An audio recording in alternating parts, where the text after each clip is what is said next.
للذین یولون من نسائہم، چونکہ خواتین کے مسائل سے متعلق بات چل رہی ہے، میاں بیوی کے جو آپس کے ہم بستری کے مسائل ہیں ان سے متعلق بات چل رہی ہے،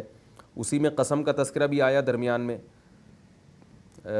تو وجہ اس کی یہ تھی کہ بہت سے لوگ زوجہ کے قریب نہ جانے کی قسم اٹھا لیا کرتے تھے، تو اس قسم کا اللہ نے پہلے لا یؤاخذکم اللہ باللغو فی ایمانکم میں اس کی طرف اشارہ کر دیا،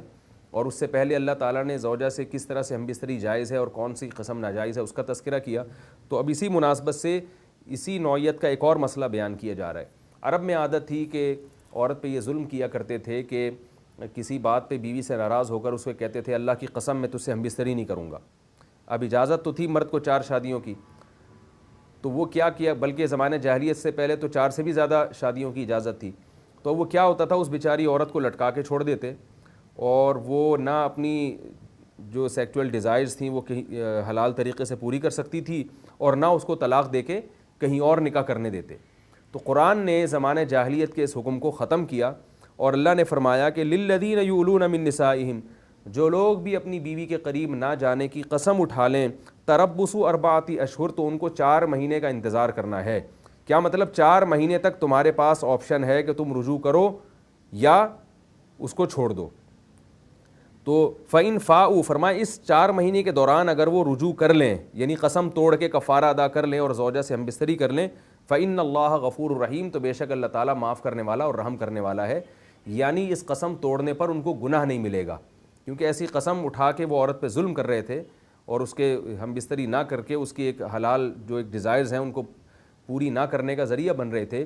اس لیے اللہ نے فرمایا کہ اگر یہ قسم توڑ دیں تو اللہ تعالیٰ غفور رحیم ہے۔ وَإِنْ عَزَمُوا الطَّلَاقَ، اور اگر یہ طلاق ہی کا ارادہ کریں ہوئے، طلاق کا ارادہ یہاں قسم نہ توڑنے سے کنایا ہے، یعنی کیا مطلب، اگر وہ قسم نہیں توڑتے تو پھر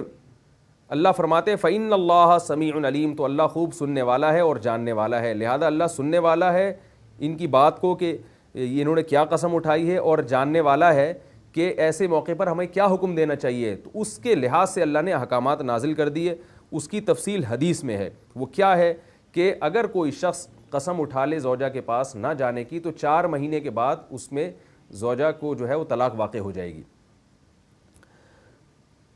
اس کا اشارہ اللہ نے قرآن مجید میں بھی دیا، وَإِنْ عَزَمُوا الطَّلَاقَ، فرمایا اگر یہ طلاق کا عزم کر لیں۔ اسی وجہ سے امام ابو حنیفہ رحمہ اللہ تعالیٰ کی رائے یہ ہے، اسی آیت کی وجہ سے، اور اس بارے میں بہت سے صحابہ کے فتاوی بھی ہیں، کہ اگر کوئی شخص زوجہ کے قریب 4 مہینے تک نہیں جاتا قسم اٹھا کے، تو 4 مہینے بعد خود بخود طلاق پڑ جائے گی، اور وہ طلاق بائن ہوگی، یعنی ایک طلاق ہوگی مگر نکاح ٹوٹ جائے گا۔ اور اس کی دلیل کیا ہے کہ قرآن مجید نے وَإِنْ عَزَمُوا الطَّلَاقَ کو فَإِنْ فَاءُوا کے مقابلے میں ذکر کیا ہے، یعنی اللہ فرماتے ہیں کہ اگر انہوں نے رجوع نہیں کیا، اگر انہوں نے رجوع کر لیا تو اللہ غفور رحیم ہے، اور اگر طلاقی کا عزم کر بیٹھے ہیں، کیا مطلب اگر رجوع نہیں کیا تو یہ اس کی علامت ہے کہ یہ طلاق کا عزم کر بیٹھے ہیں، تو اللہ تعالیٰ نے اس کو عزم طلاق سے تعبیر کیا۔ کیا مطلب مرد کا یہ عمل کہ وہ زوجہ کے قریب نہیں جائے، اس عمل کو اگر کوئی شخص اس عمل پر قسم اٹھا لے اور 4 مہینے تک اس قسم پر قائم رہے، تو اللہ تعالیٰ نے اس عمل کو عزم طلاق سے تعبیر کیا ہے۔ کیا مطلب مرد کا یہ عمل طلاق سمجھا جائے گا۔ تو اسی وجہ سے امام ابو حنیفہ رحمہ اللہ تعالیٰ کا مذہب یہ ہے کہ اگر مرد قسم اٹھا لے اور 4 مہینے بیوی کے قریب نہ جائے تو عورت کو خود بخود طلاق واقع ہو جاتی ہے۔ وجہ اس کی یہ ہے کہ مرد نے اس پر ظلم کیا تو شریعت پھر عورت مرد سے اختیار سلب کر کے طلاق واقع کرتی ہے، تاکہ کہیں اور یہ نکاح کر کے اپنی حلال جنسی خواہش کو پورا کر سکے۔ اور امام شافعی رحمہ اللہ تعالیٰ کا مذہب یہ ہے کہ عورت کو خود بخود طلاق واقع نہیں ہوگی، البتہ عورت کو بذریعہ عدالت طلاق لینے کا حق حاصل ہو جائے گا۔ عورت عدالت میں مقدمہ دائر کر کے جج کے سامنے یہ ثابت کرے اور پھر جج اس پر طلاق واقع کرے گا۔ تو دونوں میں تھوڑا سا اختلاف ہے، لیکن اس کا حاصل یہی ہے کہ ایسی صورت میں عورت کو بہرحال طلاق کا اختیار ہو جاتا ہے۔ تو امام ابو حنیفہ اور امام شافعی کے اختلاف کا جو ثمرہ ہوگا وہ یہ ہوگا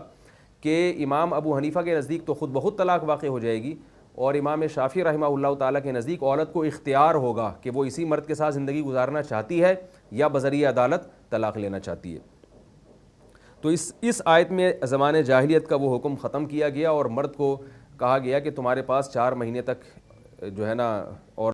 جذبات سے کھیلنے کا تمہیں موقع دیا جا رہا ہے، 4 مہینے تک تم اپنا غصہ ٹھنڈا کر کے یا تو رجوع کرو، نہیں رجوع کیا تو پھر معاملہ عورت کے ہاتھ میں چلا جائے گا۔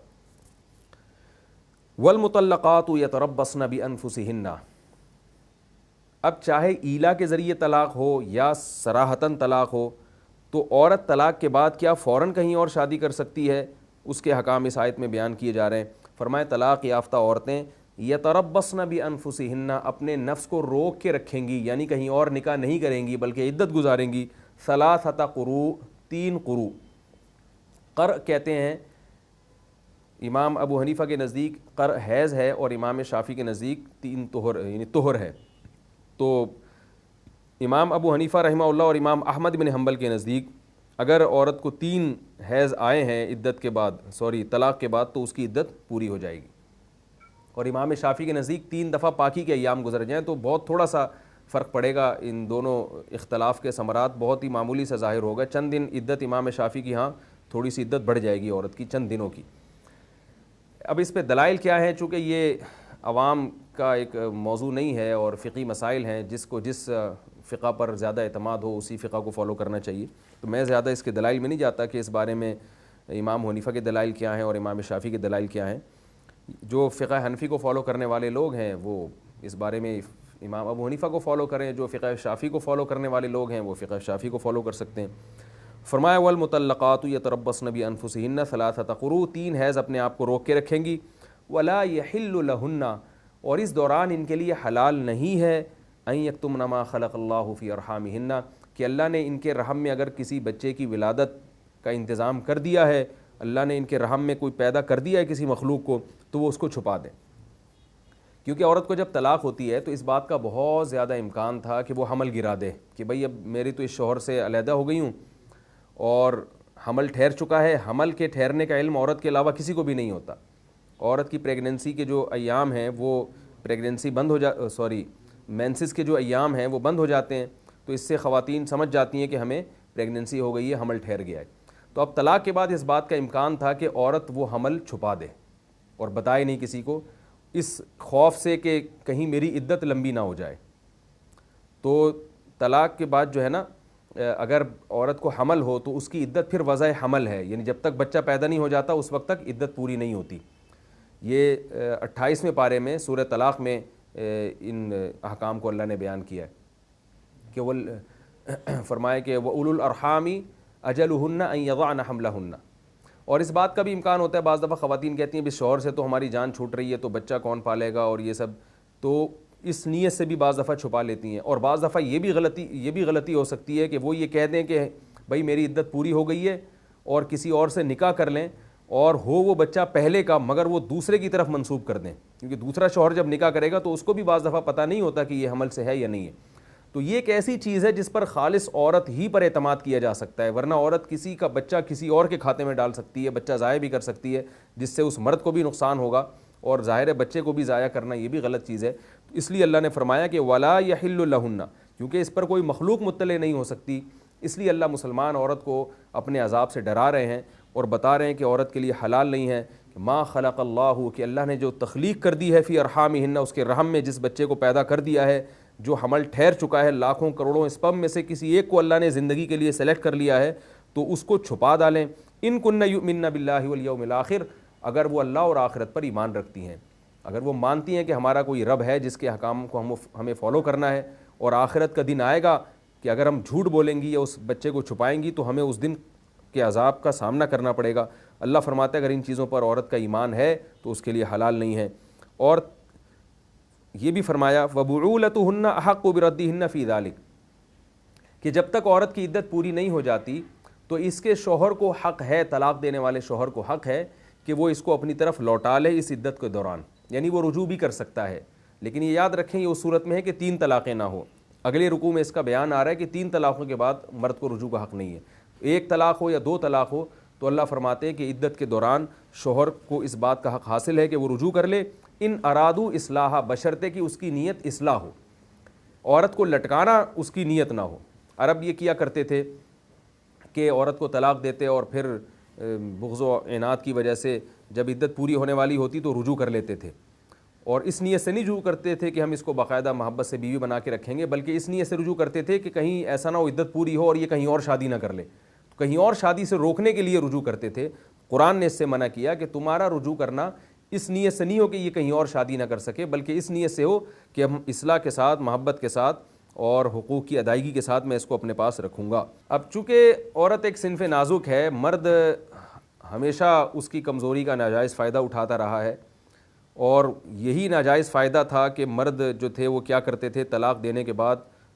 عدت گزرنے سے پہلے پہلے رجوع کر لیتے تھے تاکہ کہیں اور شادی نہ کر سکے یہ۔ تو اس لیے اللہ تعالیٰ نے یہاں مردوں کو خاص طور پر خطاب کر کے فرمایا کہ وَلَهُنَّ مِثْلُ الَّذِي عَلَيْهِنَّ، کہ ان عورتوں کے جو حقوق ہیں نا وہ ان کے لیے بھی بالکل اسی جیسے ہیں جیسے ان کے حقوق تم پر،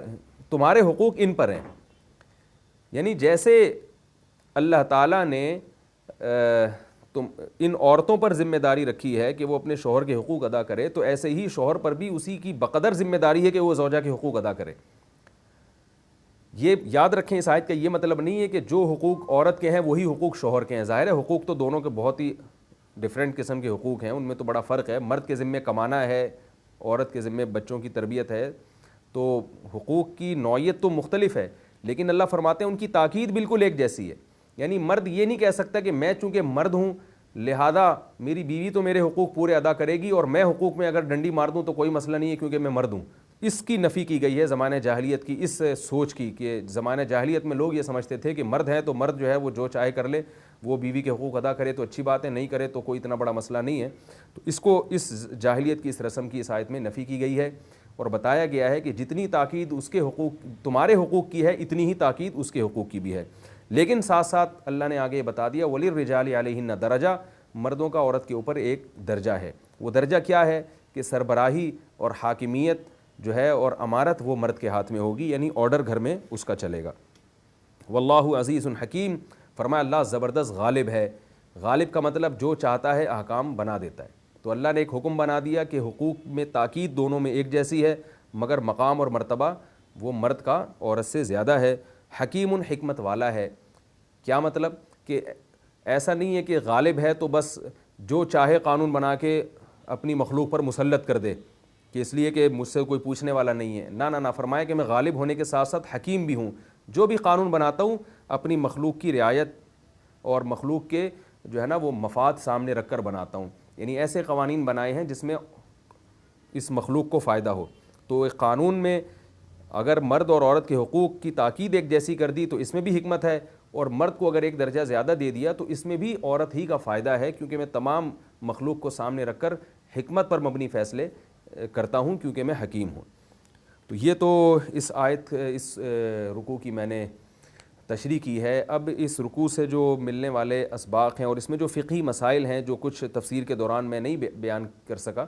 میں انشاءاللہ اب ان کو نمبر وار تفصیل سے بیان کرتا ہوں۔ پہلا مسئلہ تو اس آیت سے ہی پتہ چلا قُلْ هُوَ أَذًى فَاعْتَزِلُوا النِّسَاءَ فِي الْمَحِيضِ، کہ حیض کے دوران ہم بستری حرام ہے۔ علماء نے لکھا ہے کہ اس پر اجماع ہے کیونکہ قرآن مجید کی نص ہے، اور اس کو حلال سمجھنے والا دائرہ اسلام سے خارج ہے کیونکہ قرآن مجید کی آیت کا انکار ہے۔ باقی اگر کسی سے حیض کے دوران ہم بستری ہو گئی تو اس کا حکم کیا ہے؟ تو امام احمد بن حنبل رحمہ اللہ تعالیٰ کے نزدیک اس پر کچھ مخصوص رقم ہے کہ وہ صدقہ کرے، اور روایت میں اس کا ذکر ملتا ہے، لیکن دیگر فقہا کے نزدیک وہ استحبابی حکم ہے، واجبی حکم نہیں ہے۔ اصل حکم یہ ہے کہ اگر حیض کی حالت میں بیوی سے ہم بستری ہوئی تو کبیرہ گناہ کا ارتکاب ہوا، لہذا اللہ تعالیٰ سے گڑ گڑا کے سچی توبہ کرے، اور اگر کچھ رقم بطور کفارہ کے صدقہ کر دے تو یہ اور اچھی بات ہے۔ دوسرے ہمیں ایک بات یہ بھی پتہ چلی کہ اسلام طہارت اور صفائی کا مذہب ہے، کیونکہ ایام حیض میں عورت کو خون آتا ہے تو اللہ تعالیٰ نے اس دوران ہم بستری سے منع کیوں کیا اس کی وجہ بیان کر دی، اس میں گندگی ہے۔ تو اللہ تعالیٰ معاشرے میں پاکیزگی چاہتے ہیں، طہارت چاہتے ہیں، اور صالح معاشرہ چاہتے ہیں کہ میرے بندے ایک صالح معاشرے کی تشکیل دیں۔ ہر وہ کام جس میں گندگی ہے اور ایک سلیم الطبع انسان کو جس کام سے گھن آتی ہے اس کام سے اللہ نے منع کیا۔ اس سے یعنی اسلام کے اس حکم کی رعایت ہمیں دوسری چیزوں میں بھی کرنی چاہیے۔ صرف یہیں گندگی نہیں ہے، ہمیں گندگی اور بھی بہت ساری چیزوں میں نظر آتی ہے لیکن ہم اس سے اوائڈ نہیں کرتے۔ تو اپنے گھروں کو صاف رکھنا، اپنے جسم کو پاک صاف رکھنا، اپنے گلی محلوں کو پاک صاف رکھنا، یہ بھی اسلام کا مزاج ہے جو ہمیں اس آیت سے سمجھ میں آ رہا ہے. یعنی اللہ تعالیٰ طہارت کو پسند کرتے ہیں, جیسے کہ آگے صاف لفظوں میں فرمایا ان اللہ یحب التوابین, اللہ توبہ کرنے والوں کو, وہ یحب المتطہرین, اور خوب پاک صاف رہنے والوں کو پسند کرتے ہیں. تو متطہر جو ہے نا یہ مبالغے کا صیغہ ہے, تطہر سے نکلا ہے. کیا مطلب؟ بہت زیادہ طہارت کا اہتمام رکھنا, بہت زیادہ صفائی کا اہتمام رکھنا. ان لوگوں سے اللہ تعالیٰ محبت کرتے ہیں. تو اس میں رب بھی ہے. تواب کہتے ہیں گناہ سے توبہ کرنے والا, اور تطہر کہتے ہیں ظاہری نجاست سے اپنے آپ کو پاک کرنے والا. تو گناہ ایک باطنی گندگی ہے, اس باطنی گندگی سے طہارت کو توبہ کہا جاتا ہے, اور تطہر ایک ظاہری گندگی ہے, اس سے طہارت کو تطہر یا مطہر کہا جاتا ہے. تو اللہ تعالیٰ نے دونوں گندگیوں سے مسلمان کو بچنے کا حکم دیا کہ اعمال بھی گندے نہ رکھو, اور لباس, جسم اور دیگر اپنی جو جہاں تم رہتے ہو اور یہ جن چیزوں سے تمہیں واسطہ پڑتا ہے ان کو بھی زیادہ پاک اور صاف رکھو, کیونکہ اللہ تعالیٰ ایسے لوگوں سے محبت کرتے ہیں. ایک اور بات ہمیں علمی نکتے کی یہ پتہ چلی کہ عورت سے پچھلے راستے سے ہم بستری کرنا حرام ہے, کیونکہ اللہ نے صاف لفظوں میں کہا ہے من حیث امرکم اللہ, اسی راستے کی طرف آ سکتے ہو جہاں اللہ نے اجازت دی ہے. آج کل یہ لوگ جو ہے بیہودہ فلمیں, ہمارے جو نئی نسل ہے, ینگ جنریشن ہے, وہ یورپ اور امریکہ سے جو گندی فحش فلمیں آتی ہیں ان کو دیکھ دیکھ کے فطرت کے راستے سے ہٹتے چلے جا رہے ہیں. ایک روایت میں ہے ملعون من اتا امرأتہ فی دبرہا, آپ صلی اللہ علیہ وسلم نے فرمایا اس شخص پر اللہ کی لعنت ہے جو اپنی عورت سے پچھلے راستے سے ہم بستری کرے. تو یہ بات خوب یاد رکھیں کہ حدیث سے بھی منع ہے, اجماع امت سے بھی اس کی حرمت ثابت ہے, اور قرآن کی اس آیت سے بھی. اس آیت میں دو طرح سے, ایک تو اللہ نے حالت حیض میں ہم بستری کو اس لیے حرام قرار دیا کہ اس میں ناپاک خون آتا ہے, تو اسی طرح دوسرے راستے میں ہم بستری کرنے میں بھی گندگی میں ملوث ہو جاتا ہے انسان, اس لیے بھی حرام ہے. اور دوسرا اللہ نے صاف لفظوں میں کہا کہ من حیث امرکم اللہ, اس راستے میں آؤ جہاں تمہیں اللہ نے اجازت دی ہے. اس کا مطلب کہ کوئی راستہ ہے جس کی اللہ نے اجازت دی ہے, اور اس کا حرص کے لفظ میں اس کی طرف اشارہ کر دیا کہ وہ راستہ ہے جس سے بچے کی ولادت ہوتی ہے, وہ راستہ جو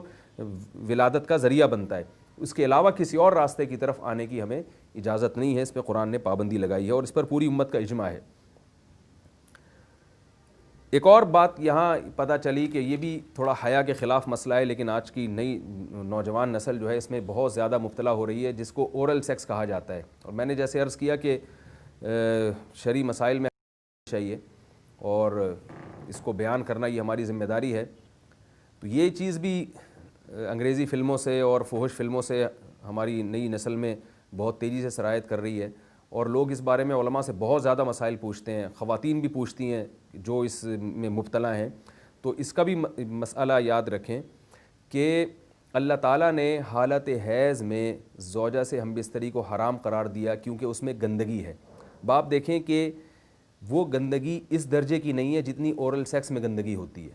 اگر اس میں ڈسچارج ہو جائے بندہ, انسان جو ہم بستری کرنے والا ہے زوجہ سے, وہ منہ میں ڈسچارج ہو جائے, تو آپ سوچیں کہ اللہ تعالیٰ شرمگاہ کو گندگی سے بچا رہے ہیں, جس کی وجہ سے حیض کی حالت میں ہم بستری کو حرام قرار دیا. تو منہ جس سے انسان کھانا کھاتا ہے, جس سے کلمہ پڑتا ہے, اور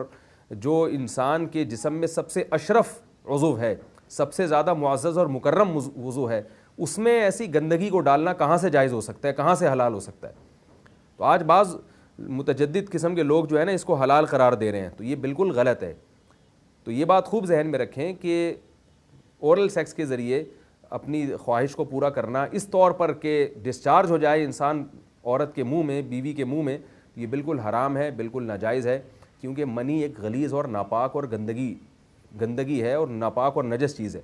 بعض حضرات یہ کہتے ہیں کہ منی پاک ہے, مگر یاد رکھیں منی کے پاک ہونے کے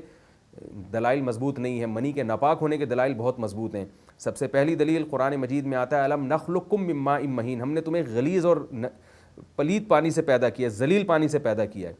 تو اس میں بھی اشارہ ہے کہ منی ناپاک چیز ہے. دوسری بات یہ کہ حدیث میں آتا ہے کہ کنت افرق المنی من ثوب رسول اللہ صلی اللہ علیہ وسلم ثم یصلی فیہ. حضرت عائشہ رضی اللہ تعالیٰ عنہ فرماتی ہیں کہ رسول اللہ صلی اللہ علیہ وسلم کے کپڑوں پر اگر منی لگی ہوتی تھی, صحیح بخاری کی حدیث ہے, میں اس کو کھرچ کے صاف کرتی تھی, پھر آپ صلی اللہ علیہ وسلم اس میں نماز پڑھا کرتے تھے. اب بعض حضرات نے یہاں سے استدلال کیا ہے کہ منی اگر ناپاک ہوتی تو حضرت عائشہ اس کو دھوتی, کھرچ کے صاف کرنا اس کی علامت ہے کہ منی پاک ہے. لیکن یہ بات غلط ہے. اگر منی پاک ہوتی تو حضرت عائشہ کو کھرچنے کی ضرورت نہیں تھی. بات یہ ہے کہ وہ نجاست جس کا ایک باقاعدی جسم ہوتا ہے اور وہ کھرچ کے جسم سے یا کپڑوں سے الگ ہو سکتی ہے, تو اس نجاست کو پاک کرنے کا طریقہ یہ ہے کہ اس کو کھرچ دیا جائے. ناپاک تھی تبھی تو حضرت عائشہ رضی اللہ تعالی عنہا اس کو باقاعدہ کھرچ رہی ہیں اور دور کر رہی ہیں. اور گیلی منی کو نبی یہ ثابت ہے کہ حضرت عائشہ رضی اللہ تعالی عنہا آپ صلی اللہ علیہ وسلم کے کپڑوں سے دھویا کرتی تھیں اور آپ صلی اللہ علیہ وسلم اس میں نماز پڑھا کرتے تھے. حضرت عمر رضی اللہ تعالی عنہ کے دور میں کسی شخص کو احتلام ہوا تو اس نے اپنے پورے جو ہے نا وہ کپڑے دھوئے, تو حضرت عمر نے اس کو منع کیا, فرمایا کہ اتنا کافی تھا کہ اس جگہ کو تم دھو لیتے. تو اس میں بھی حضرت عمر اس کو باقاعدہ دھونے کا حکم دے رہے ہیں. کسی بھی صحابی نے اعتراض نہیں کیا کہ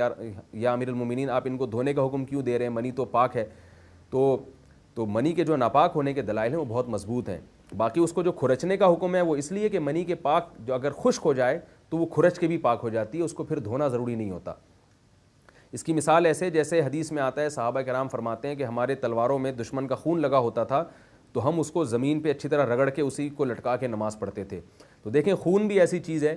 کہ جو سوکھنے کے بعد اس کی ایک پاپڑی سی جم جاتی ہے. تو حالانکہ خون کو بھی ناپاک مانا جاتا ہے, جمہور علماء کے یہاں خون ناپاک چیز ہے, لیکن صحابی کیا کر رہے ہیں, اس کو رگڑ کے زمین پہ اور جو اس کو اچھی طرح رگڑ کے جب اس کا اثر زائل ہو گیا تو اسی کو لٹکا کے نماز پڑھ رہے ہیں. تو جیسے خون ناپاک ہونے کے باوجود رگڑنے سے پاک ہو جاتا ہے,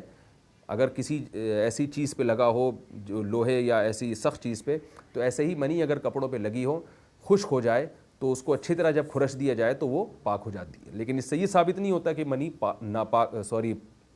پہلے سے ہی پاک ہے. ایک اور دلیل منی کے ناپاک ہونے کی یہ ہے کہ جو مدی ہے, ٹرانسپیرنٹ پانی جو مرد کے جسم سے نکلتا ہے, وہ اگر جسم سے نکل جائے تو غسل فرض ہو جاتا, وضو فرض ہو جاتا ہے, اور منی نکل جائے تو غسل فرض ہوتا ہے. اب یہ کیسی بات ہے کہ مدی کے نکلنے سے جس سے وضو فرض ہو رہا ہے وہ تو ناپاک ہے, اور منی نکلنے سے جب غسل فرض ہو رہا ہے بڑی والی طہارت, اس کو ہم پاک قرار دیں. تو اس لیے امام ابو حنیفہ رحمہ اللہ تعالیٰ کا مذہب منی کے بارے میں کہ یہ نجاست غلیظہ ہے, اور امام مالک کا بھی یہی مذہب ہے. یہ مذہب بہت دلائل کے لحاظ سے قوی ہے. تو اس لیے عورت کے منہ میں ڈسچارج ہونا یہ بالکل حرام ہے, ناجائز ہے, گندگی ہے, اسلام میں اس کی قطعاً اجازت نہیں ہے. اور اگر ان ائمہ کا مذہب لیا جائے جو منی کو پاک سمجھتے ہیں, اس لیے میں یہ عرض کر رہا ہوں کہ بعض حضرات نے اس پہ فتویٰ دیا ہے کہ یہ چونکہ پاک ہے لہذا اگر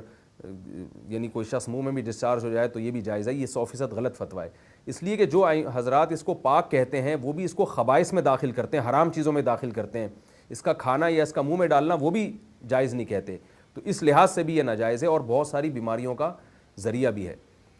دوسرا مسئلہ یہ ہے کہ اگر کوئی ڈسچارج نہیں ہوتا اورل سیکس کے ذریعے تو اس کا شرعی حکم کیا ہے؟ تو اس کا حکم یہ ہے کہ یہ انتہائی سخت درجے کا مکروہ ہے, ناپسندیدہ عمل ہے, اور اس کے سخت درجے کے مکروہ اور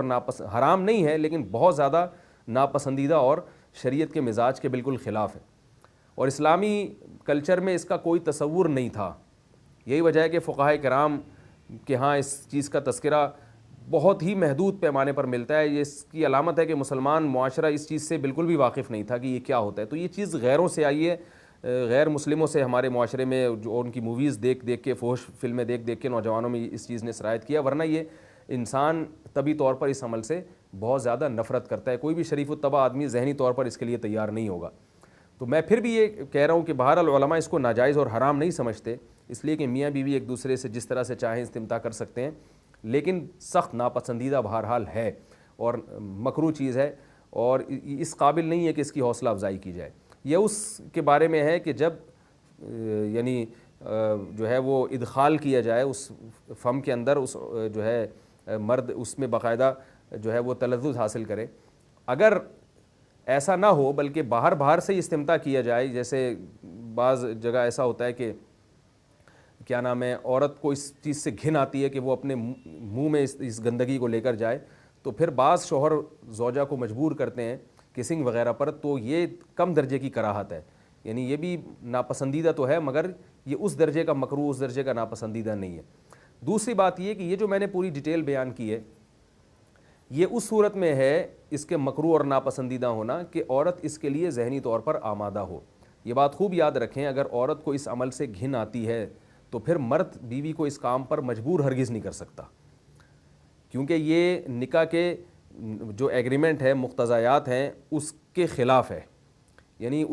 یہ اس میں داخل نہیں ہے. عورت اپنے آپ کو ہم بستری سے تو نہیں روک سکتی, مرد جب چاہے گا بیوی سے ہم بستری کر سکتا ہے, عورت کو اجازت نہیں ہے, لیکن خاص اس عمل سے عورت مرد کو روک سکتی ہے اگر وہ ذہنی طور پر اس کے لیے آمادہ نہیں ہے۔ یہ تو میں نے اورل سیکس سے متعلق کچھ فقہی احکام بیان کیے ہیں۔ دوسری بات یہ، اس کا بھی مسائل پوچھے جاتے ہیں کہ بعض مرد اپنی زوجہ کو مجبور کرتے ہیں غیر فطری طریقے سے ہم بستری کرنے پر، پچھلے راستے پر ہم بستری کرنے پر۔ تو یہ بات یاد رکھیں کہ ایسی صورت میں عورت پر اصل حکم یہی ہے کہ وہ ایسے مرد سے طلاق لے لے اور اس کو اپنے قریب نہ آنے دے، کیونکہ اس میں نقصان یہ ہوتا ہے کہ اگر عورت اس کام کی مرد کو اجازت دے دے تو کچھ وقت کے بعد اس کی اپنی نیچر تبدیل ہو جاتی ہے، اپنی فطرت بدل جاتی ہے اور اسے اسی اس غیر فطری کام میں لذت آنا شروع ہو جاتی ہے۔ تو اپنے آپ کو گندگی سے بچانا یہ بہت ضروری ہے۔ اور اگر وہ یہ سمجھتی ہے کہ طلاق کے بعد اس کے دوبارہ نکاح نہیں ہوگا، اس کی زندگی تباہ نہیں ہوگی، تو پھر سخت مجبوری میں اگر مرد اس کو دھمکیاں دیتا ہے مارنے کی یا طلاق کی، تو ایسی مجبوری میں پھر اللہ کی رحمت سے امید ہے کہ گناہ صرف مرد کے کندھوں پر ہوگا۔ ایک اور علمی نقطے کی بات ہمیں یہ پتہ چلتی ہے اس آیت میں کہ نساؤکم حرث لکم، اللہ تعالیٰ نے نکاح کا بنیادی مقصد حرث بتایا ہے، یعنی نسل بڑھانا۔ تو یہ جو فیملی پلاننگ والے آج جس دعوت کو لے کے چل رہے ہیں کہ بچے دو ہی اچھے، یہ جو پوری دنیا میں ایک تحریک چل رہی ہے، یہ قرآن و سنت کے 100% خلاف ہے۔ قرآن کے واضح نصوص اور احادیث تو اس بارے میں بہت ہی تفصیل سے ہیں۔ میری جو کتاب ہے ایک سے زائد شادیوں کی ضرورت کیوں، اس میں تقریباً 50 صفحے میں نے صرف اسی پر لکھے ہیں کہ اسلام نسل بڑھانے پر بہت زیادہ حریص ہے، اسلام چاہتا ہے کہ مسلمانوں کی نسل بڑھے۔ اور اس پر جو لوگوں کے اعتراض ہوتے ہیں کہ رزق کی تنگی ہوگی، تربیت نہیں ہو سکے گی، اس تحریر میں ان تمام باتوں کے جوابات ہیں، تو وہ تحریر پڑھی جا سکتی ہے۔ چونکہ یہاں اس تفسیر میں اتنا زیادہ وقت نہیں ہے کہ میں اس 50 صفحوں کی تحریر کا خلاصہ آپ کے سامنے بیان کروں، اس خلاصے میں بھی اچھا خاصا وقت لگ جائے گا۔ تو یہ جو باتیں کی جاتی ہیں کہ رزق کم پڑ جائے گا اور جو ہے وہ لوگ بھوکے مرنا شروع ہو جائیں گے اگر نسل بڑھے گی، یا بعض دفعہ یہ کہا جاتا ہے بچوں کی صحیح طرح سے تربیت نہیں ہو سکے گی، یہ سب غلط باتیں ہیں۔ یہ اس کو کہتے ہیں نقطہ بعد الوقوع، کہ ایک کام الٹا پہلے ہم نے کر لیا ہے، اب اس غلط کام کو صحیح کرنے کے لیے ہم بہانے تلاش کر رہے ہیں۔ تو یہ نسل مسلمانوں میں جو کم ہوئی ہے اس لیے نہیں ہوئی ہے کہ بچوں کی تربیت نہیں ہو رہی تھی، بلکہ یہ میڈیا کے ذریعے جو پروپیگنڈا ہوا ہے، اس پروپیگنڈے سے متاثر ہو کر 2 بچوں والی پالیسی پر لوگ آ رہے ہیں۔ اب جب آ رہے ہیں تو اس کے پھر جو ہے نا وہ اس کو صحیح کرنے کے، اپنے غلط کام کو صحیح کرنے کے لیے بہانے تلاش کیے جا رہے ہیں کہ بھئی تربیت نہیں ہو سکتی یا اس آمدن میں ہم گزارا نہیں کر سکتے۔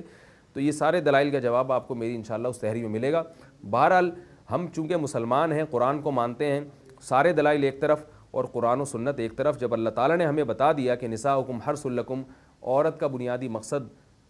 دیگر جیسے بہت سارے مقاصد ہیں ان میں ایک بہت بڑا مقصد کیا ہے کہ وہ نسل بڑھانے کا ذریعہ بنتی ہے، تو اس سے ہم بستری بھی اسی نیت سے ہونی چاہیے کہ تمہارے ہاں اولاد پیدا ہو، نہ یہ کہ اس نیت سے ہو کہ اولاد کو تم روکو۔ باقی اولاد روکنے کے فقہی حکام کیا ہیں، کن صورتوں میں وقتی ضرورت کے پیش نظر اولاد آپ روک سکتے ہیں، وہ ضرورت پڑنے پر آپ علماء سے پوچھ سکتے ہیں، وہ کتابوں میں لکھے ہوئے۔ وَلَا تَجْعَلُوا اللَّهَ عُرْضَةً لِأَيْمَانِكُمْ، اس آیت میں اللہ نے ہمیں حکم دیا کہ غلط باتوں پہ قسمیں نہ اٹھایا کرو۔ بعض لوگ آج بھی معاشرے میں ایسا ہوتا ہے کہ کسی سے ضد اور عناد کی وجہ سے کسی غلط بات پر قسم اٹھا لیتے ہیں اور اس کو اپنی ضد اور انا بنا لیتے ہیں۔ تو یہ بہت بری طبیعت ہے۔ دیکھیے شیطان نے یہی کیا تھا کہ اللہ تعالیٰ نے جب شیطان کو حکم دیا کہ آدم کو سجدہ کرو، شیطان نے سجدہ نہیں کیا، تو اب شیطان سے جو غلطی ہوئی تو بجائے اس کے کہ اس غلطی کی تلافی کر کے اللہ سے توبہ کرتا، شیطان اس غلطی پر اڑ گیا اور اس غلطی کو صحیح کرنے کے لیے اس سے بھی بڑی غلطی کر بیٹھا۔ وہ غلطی کیا تھی کہ اس آدم کی وجہ سے مجھے جنت سے نکالا ہے، لہذا اب میں اس کو جہنم میں لے کے جاؤں گا۔ تو اس نے اللہ سے دعا مانگی کہ اللہ مجھے ہمیشہ کے لیے زندگی دے دی جائے، قیامت تک کے لیے مجھے زندگی دے دی جائے۔ تو یہی طبیعت ہے، اور اپنا نقصان کیا شیطان نے۔ تو یہی طبیعت، شیطانی طبیعت ہمارے ہاں معاشرے میں بعض لوگوں میں ہوتی ہے کہ وہ کسی سے ضد اور ہٹ دھرمی میں آ کر قسمیں اٹھا لیتے ہیں یا عزم کر لیتے ہیں غلط بات پر۔ تو اللہ فرماتے ہیں کہ ایسا مت کیا کرو۔ اگر کسی شخص نے کسی غلط بات پر قسم اٹھائی یا پکا ارادہ کیا تو اس کو اپنے اس ارادے سے رجوع کر لینا چاہیے۔ حدیث میں آتا ہے رسول اللہ صلی اللہ علیہ وسلم کے پاس ایک صحابی آئے، انہوں نے آپ صلی اللہ علیہ وسلم سے صدقات و خیرات کی کچھ رقم مانگی، تو آپ نے قسم اٹھائی کہ میں تمہیں یہ صدقات و خیرات نہیں دوں گا۔ وہ چلے گئے، کچھ وقت کے بعد آپ صلی اللہ علیہ وسلم نے ان کو بلایا اور اپنی قسم توڑ کر ان کو صدقات و خیرات کی رقم دی، صدقات و خیرات کا مال دیا۔ تو وہ بیچارے ڈرنے لگے کہ بھئی ہماری وجہ سے نبی نے اپنی قسم توڑی ہے۔ تو ایسے موقع پہ آپ صلی اللہ علیہ وسلم نے فرمایا من حلف علی یمین فرآ غیرہا خیرا منہا فلیکفر عن یمینہا۔ آپ صلی اللہ علیہ وسلم نے فرمایا کہ جس نے کسی بات پر قسم اٹھائی بعد میں اس کو خیال پیدا ہوا کہ غلط بات پر قسم اٹھائی تھی، تو آپ نے فرمایا وہ قسم توڑ دے اور اس کا کفارہ ادا کرے۔ دیکھیے جب سید الانبیاء صلی اللہ علیہ وسلم نے اپنی قسم توڑ دی تو ہم اور آپ کون ہوتے ہیں کہ ہم یہ کہیں کہ ہماری زبان ایک ہے، جو ہم نے کہا وہ گویا پتھر پہ لکیر بن گیا۔ تو ہمیں اپنی زندگی میں لچک پیدا کرنی چاہیے، جو چیز جس وقت کے لحاظ سے مناسب ہو اس چیز کو اسی وقت کے لحاظ سے ہمیں اختیار کر لینا چاہیے۔ اسی سے ملتا جلتی ایک اور چیز بھی ہے کہ ہم دین کے کسی مخصوص طریقے کو جب اختیار کرتے ہیں کہ بھئی ہمارے بزرگوں سے یہ طریقہ چلا آ رہا ہے اور اس طریقے سے ہم تبلیغ کریں گے، تو ہم اس پہ بھی ایسا ڈٹ جاتے ہیں کہ معاشرے کے لحاظ سے اگر اس میں تبدیلی کی ضرورت ہو تو وہ بھی نہیں کر رہے ہوتے۔ تو اللہ تو فرماتے ہیں کہ قسمیں توڑ سکتے ہو، تو جب قسم نہ کھائی ہو صرف عزم ہی کیا ہو تو اس عزم کو کیوں نہیں توڑا جا سکتا؟ تو زمانے کے لحاظ سے، حالات کے لحاظ سے، حکمت مصلحت کے لحاظ سے اپنے ارادوں کو ہمیں تبدیل کرتے رہنا چاہیے اور ایک ہی بات پہ اڑ نہیں جانا چاہیے۔ اس سے انسان کی زندگی برباد ہوتی ہے، اس سے اللہ بھی ناراض ہوتے ہیں اور انسان کی اپنی زندگی بھی خراب ہو جاتی ہے۔ دوسرا مسئلہ یہاں قسم کا بیان کیا، تو قسم کے ضمن میں قسم کے کفارہ کو میں نے کہا تھا کہ میں انشاءاللہ اس کی تفصیل بیان کروں گا۔ قسم کھانے کے بعد اگر کوئی شخص توڑ دے، یاد رکھیں جھوٹی قسم کا کوئی کفارہ نہیں ہے۔ آپ نے ماضی کی کسی چیز پر جھوٹی قسم اٹھائی تو وہ گناہ کبیرہ ہے اور اتنا سخت گناہ ہے کہ آپ صلی اللہ علیہ وسلم نے جب قسم کے جھوٹی قسم کے گناہ کو بیان کیا تو آپ صلی اللہ علیہ وسلم جوش میں آ کے لیٹے ہوئے تھے اور آپ صلی اللہ علیہ وسلم بیٹھ گئے۔ صحابی فرماتے ہیں کہ ہمیں تمنا ہوئی کہ لیتہ سکتا، کاش آپ صلی اللہ علیہ وسلم خاموشی اختیار کر لیں۔ تو آپ نے فرمایا کہ جھوٹی قسم اتنا بڑا جرم ہے، اتنا بڑا گناہ ہے، تو اس کا کوئی کفارہ نہیں ہے، بس توبہ استغفار ہے۔ مستقبل کی کسی بات پر اگر آپ قسم اٹھا لیں تو ایک قسم تو طلاق کی ہوتی ہے۔ بعض لوگ یوں قسم اٹھاتے ہیں کہ اگر میری بیوی نے یہ کام کیا تو اس کو طلاق ہے، تو یاد رکھیں اس قسم یہ ریورس نہیں ہو سکتی، اس کا کوئی کفارہ نہیں ہے۔ اگر بیوی وہ کام کرے گی تو لازماً طلاق واقع ہوگی، لہذا ایسے الفاظ استعمال نہیں کرنے چاہیے۔ آج کل لوگ یہ مسئلہ بہت زیادہ پوچھتے ہیں کہ میں نے بیوی سے کہا کہ اگر تم امی کے گھر گئی تو تمہیں طلاق ہے، اگر تم نے یہ کیا تو تمہیں طلاق ہے، اگر تم نے فلاں سے بات کی تو تمہیں طلاق ہے۔ تو یہ جاہل لوگوں کی قسمیں ہوتی ہیں اور یہ بہت بڑی جہالت کی بات ہے، بات بات پہ اس طرح طلاق کو معلق کر دینا۔ تو یاد رکھیے پھر اس سے رجوع نہیں ہو سکتا، اس کا کوئی کفارہ نہیں ہے۔ اگر آپ نے زوجہ کو کہہ دیا کہ تم نے یوں کیا تو تمہیں طلاق، فلاں نے یوں کیا تو تمہیں طلاق، تو جیسے ہی وہ کام ہوگا طلاق واقع ہو جائے گی، اس میں یہ ریورس نہیں ہو سکتا یہ عمل۔ 3 طلاقیں کہا تھا تو 3 واقع ہو جائیں گی، 1 کہا تھا تو 1 طلاق واقع ہو جائے گی۔ دوسری قسم یہ ہوتی ہے کہ اللہ کی قسم میں یہ کام کروں گا، اس کا کفارہ کیا ہے؟ 10 غریبوں کو 2 ٹائم کا کھانا، اور اگر اس کی طاقت نہیں ہے تو 3 روزے۔ اب اس میں امام شافعی کا اور امام ابو حنیفہ رحمہ اللہ تعالیٰ کا اس جب آپ ڈیٹیل میں جاتے ہیں تو اختلاف ہے، اس پر تو اجماع ہے کہ یہ کفارہ ہے، یہ تو قرآن نے بیان کیا۔ امام شافعی رحمہ اللہ تعالیٰ کی نظر میں آپ غریب کو کھانا ہی کھلا سکتے ہیں، اس کے پیسے نہیں دے سکتے، اور 3 روزے لگاتار رکھنا واجب نہیں ہے بلکہ جب چاہیں رکھ لیں۔ امام ابو حنیفہ رحمہ اللہ تعالیٰ کا جو مذہب ہے اس کے مطابق آپ غریب کو کھانا بھی کھلا سکتے ہیں اور کھانے کے پیسے بھی دے سکتے ہیں۔ تو ایک کھانا جو ہے وہ اس کے لیے صدقہ فطر کے برابر رقم دینی پڑے گی، جو بعض علماء کے نزدیک 1.25 کلو ہے اور 1.25 کلو گندم ہے، اور بعض علماء کے نزدیک 2.25 کلو گندم۔ اگر احتیاطاً 2.25 کلو گندم دے دیں تو زیادہ بہتر ہے۔ تو 2.25 کلو گندم 10 غریبوں کو دی جائے گی، ہر غریب کے پاس کم سے کم 2.25 کلو گندم آنی چاہیے۔ اگر آپ نے ایک ہی غریب کو 10 غریبوں کا کھانا کھلا دیا یا اس کو کھانا دے دیا یا گندم دے دی تو اس سے کفارہ ادا نہیں ہوگا، تو 10 غریبوں میں بانٹنا پڑے گا، ہر غریب کے پاس 2.25 کلو گندم یا 2.25 کلو گندم سے کم نہیں آنا چاہیے، یا تو گندم دے دیں یا اس کی قیمت دے دیں۔ تو امام حنیفہ کے نزدیک نہ صرف یہ کہ قیمت دینا جائز ہے بلکہ زیادہ بہتر ہے تاکہ غریب اپنی جو حاجت ہو وہ پوری کر سکے۔ تو قرآن نے جو کھانے کو معیار بنایا ہے وہ معیار ہے، یعنی قیمت اس کی دیکھی جائے گی۔ تو اگر آپ نے ایک ہی غریب کو 10 دنوں تک 2.25 کلو گندم دے دی یا کھانا کھلا دیا تو یہ بھی جائز ہے، یعنی ایک غریب کو آپ نے دوپہر کا کھانا آج کھلایا اور رات کو اسی غریب کو کھلا دیا، پھر اگلے دن اسی غریب کو دوپہر کا کھلایا، رات کا کھلایا، اور 10 دن تک، تو یہ بھی 10 غریبوں ہی کو کھانا کھلانے کے مترادف ہوگا، کیونکہ یہ جو غریب آج تھا یہ کل جو ہے حکماً دوسرا غریب سمجھا جائے گا۔ تو ایک ہی دن میں اگر ایک غریبوں کو 10 آدمی کا کھانا کھلایا تو کفارہ ادا نہیں ہوگا، 10 دنوں میں بانٹ کر کھلایا یا 10 دنوں میں بانٹ کر اس کو رقم تقسیم کی تو بھی کفارہ ادا ہو جائے گا۔ اسی طرح کسی غریب کو آپ نے 2 ٹائم کا کھانا کھلایا، لیکن وہ 2 ٹائم کا کھانا ایک دن میں نہیں تھا،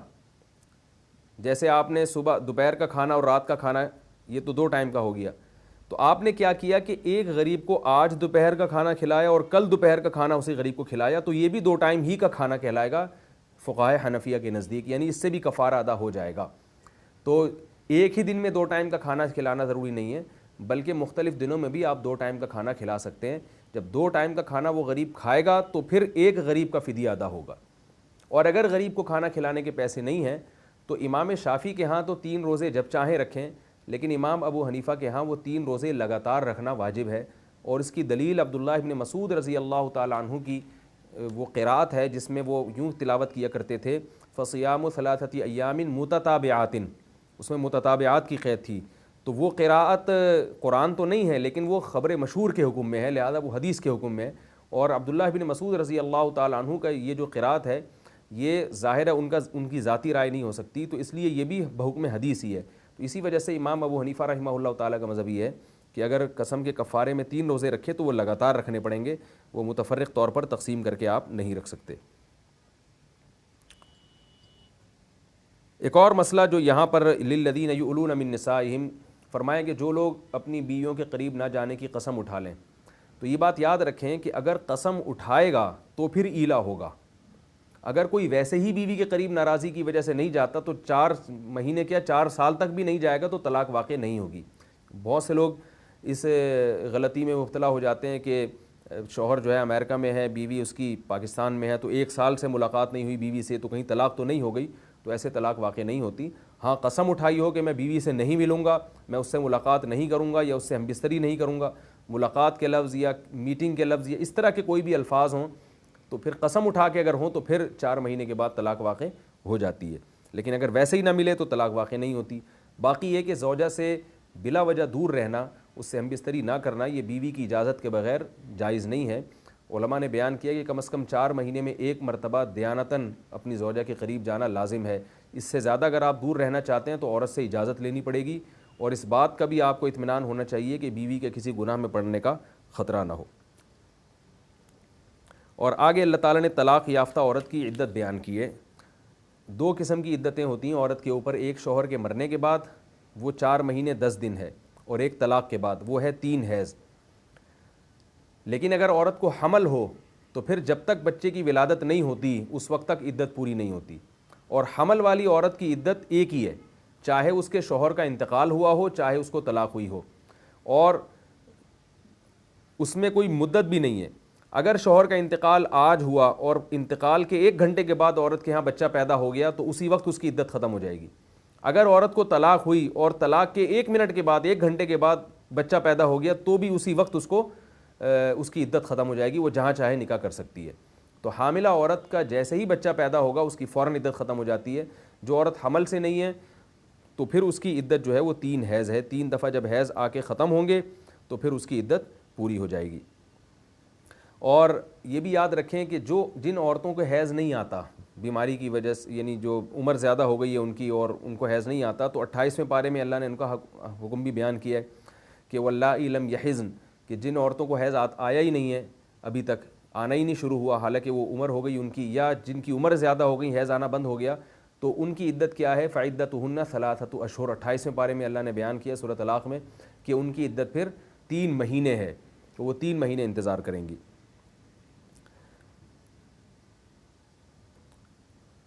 یہ ایک شروع میں ایک نقطہ بیان کرنا بھول گیا، اس کو میں دوبارہ ریپیٹ کر دیتا ہوں کہ عورت کو جب حیض آتا ہے تو اس دوران ہم بستری تو حرام ہے، تو جب حیض آنا بند ہوگا تو ہم بستری کب حلال ہوتی ہے؟ اس مسئلے کو خوب اچھی طرح سمجھ لیجئے کہ جب عورت کو حیض آنا بند ہو، اگر 10 دن سے پہلے حیض آنا بند ہو گیا ہے، یہ جو فقہی مسئلہ بیان کر رہا ہوں یہ فقہ حنفی کے مطابق، اگر کوئی کسی دوسرے فقہ کو فالو کرتا ہے تو وہ اپنے فقہ کے علماء سے اس کی تفصیل پوچھ سکتا ہے۔ فقہ حنفیہ میں ہے کہ اگر 10 دن سے پہلے، فقہ حنفی میں یہ ہے کہ اگر 10 دن سے پہلے عورت کو حیض آنا بند ہو جائے تو مرد اس سے ہم بستری نہیں کر سکتا جب تک کہ وہ غسل نہ کر لے۔ اس کے دلیل قرآن کی اسی آیت سے ہے، میں اگر اس آیت میں جاؤں گا تو پھر وقت بہت زیادہ صرف ہو جائے گا، تو میں سمجھتا ہوں عوام کو اتنی پیچیدگیوں میں جانے کی ضرورت نہیں ہے۔ آپ وقت پڑھنے پر اپنے قریب کے جو بھی عالم جن پر آپ کو اعتماد ہو ان سے آپ مسئلے کی ڈیٹیل پوچھ سکتے ہیں۔ تو میں صرف فقہ حنفی کی روشنی میں جو مسئلہ ہے وہ آپ کے سامنے بیان کر رہا ہوں، اور اس کی دلائل کیا ہیں وہ بھی قرآن کی ان آیات میں اشارے ہیں, کچھ روایات ہیں, تو وہ اگر ضرورت پڑی یا کسی لوگوں نے پوچھا یا مجھ سے سوال کیا گیا اس بارے میں تو میں انشاءاللہ پھر اس کی ڈیٹیل بیان کر دوں گا. تو 10 دن سے پہلے اگر عورت کو حیض آنا بند ہو جائے تو جب تک وہ غسل نہیں کر لیتی مرد اس سے ہم بستری نہیں کر سکتا. ہاں ایک صورت میں کر سکتا ہے, وہ یہ ہے کہ عورت کو حیض آنا بند ہوا اور پوری ایک نماز کا وقت گزر گیا, تو چونکہ شریعت نے ایک نماز اس کے اوپر واجب کر دی, تو نماز واجب کرنا اس کی علامت ہے کہ شریعت نے مان لیا کہ اس کو حیض آنا بند ہو گیا ہے. تو نماز کا وقت اگر گزر جائے تو بھی پھر نماز کا وقت گزرنے کے بعد مرد اس سے ہم بستری کر سکتا ہے, چاہے اس نے نماز پڑھی ہو یا نہ پڑھی ہو, یہ ایک الگ بات ہے. وجہ اس کی یہ ہے کہ عورت کو جب حیض آنا بند ہوتا ہے تو 100% یقینی بات نہیں ہوتی, بلکہ اس کا امکان ہوتا ہے کہ دوبارہ اسپاٹنگ جو ہے وہ شروع نہ ہو جائے. تو اس لیے اس کا انتظار کیا جائے گا کہ حیض آنا بند ہو یا وہ غسل کر لے, اور غسل کر کے ہم اس پہ پاکی کا حکم لگا دیں. ہاں اگر 10 دن کے بعد حیض آنا بند ہوا ہے تو پھر فوراً ہم بستری عورت سے کی جا سکتی ہے. اور یہ بھی یاد رکھیے کہ جب عورت کو حیض آنا بند ہو تو یہ دیکھا جائے گا کہ پچھلے مہینے کتنے دنوں بعد بند ہوا تھا. اگر پچھلے مہینے عورت کو 6 دنوں بعد حیض بند ہوا تھا اور اس مہینے 5 دنوں بعد بند ہو گیا ہے تو عورت غسل کر کے نماز تو شروع کر دے گی, مگر مرد کے لیے اس سے ہم بستری جائز نہیں ہے, بلکہ مرد کو ایک دن مزید انتظار کرنا پڑے گا, کیونکہ پچھلے دن اگر 6 دن آ کے بند ہوا تھا تو اس بات کا پورا امکان ہے کہ 5 دن کے بعد دوبارہ ایک دن اور آ جائے. تو اس امکان کی وجہ سے احتیاطاً مرد پر لازم ہوگا کہ وہ زوجہ سے ہم بستری نہ کرے. ہاں نماز میں چونکہ احتیاط کے پہلو کو ترجیح دی جاتی ہے لہذا غسل کر کے نماز شروع کر دے گی, مگر ہم بستری میں چونکہ اس بات کا امکان ہے کہ حیض دوبارہ آ سکتا ہے. اس کی وجہ کیا ہے کہ پچھلے مہینے اس کو جتنے دن آیا تھا تو اس مہینے بھی امکان ہے آنے کا, تو اس لیے اتنے ہی دنوں انتظار کیا جائے گا جتنے دنوں پچھلے مہینے اس کو حیض آیا تھا. تو 6 دنوں تک جو ہے, ایک مثال دے رہا ہوں میں کہ اگر پچھلے مہینے 6 دن حیض آیا تھا اور اس مہینے 5 دن آ کے بند ہو گیا تو مرد ہم بستری نہیں کر سکتا جب تک اس کے 6 دن کمپلیٹ نہ ہو جائیں. یہ کچھ مسائل تھے جو اس رکوع سے مستنبط ہوتے ہیں. اللہ تعالی ہم سب کو سمجھنے کی, عمل کرنے کی توفیق عطا فرمائے.